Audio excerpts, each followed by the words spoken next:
ចានាងខ្ញុំសូមជម្រាបសួរថ្ងៃនេះដែរអ្នកគ្រូលើកយកនៅពាក្យដែលត្រូវសរសេរតាមអានសម្រាប់បងប្អូនមួយចំនួនដែលខ្សោយសរសេរតាមអាន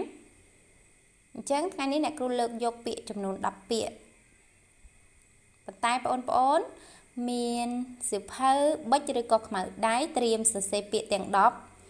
បន្ទាប់មកបងប្អូនចាំផ្ទៀងផ្ទាត់នៅចុងវីដេអូថាតើបងប្អូន10ពាក្យហ្នឹងបងប្អូនសរសេរត្រូវប៉ុន្មានខុសប៉ុន្មានប្រសិនបើខុសបងប្អូនកំណែផង5ដងឬក៏10ដងក្នុងមួយពាក្យចាអញ្ចឹងអ្នកគ្រូសូមអានជូនពាក្យទាំង10នោះបងប្អូនត្រៀមប្រវត្តិសាស្ត្រ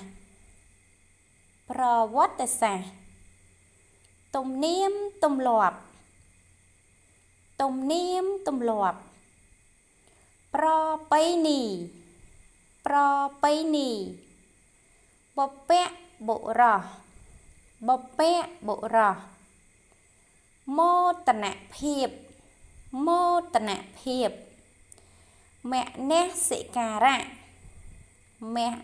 សិការៈដែលបងអូនមួយចំនួនអូនអានថាមនសិការ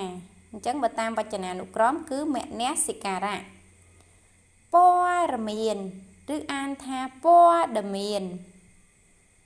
សោមនស្ស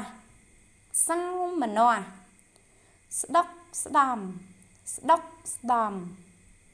ព្រះរាជហឫទ័យ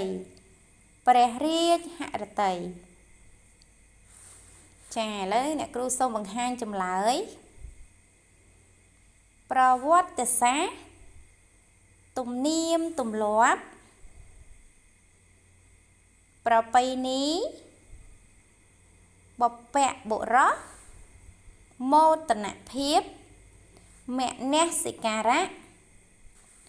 ព័ត៌មានឬក៏ព័ត៌មានសោមនស្សស្ដុកស្ដំព្រះរាជហឫទ័យចាអញ្ចឹងអ្នកគ្រូសូមបញ្ជាក់ប្រពៃណីមិនមែនអានប្រពៃណីទេណាបងប្អូនទាំងអស់គ្នាចាអរគុណ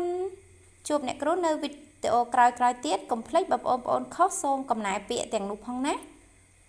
ចាអ្នកគ្រូសូមអរគុណសូមជម្រាបលាជួបគ្នានៅវីដេអូក្រោយទៀត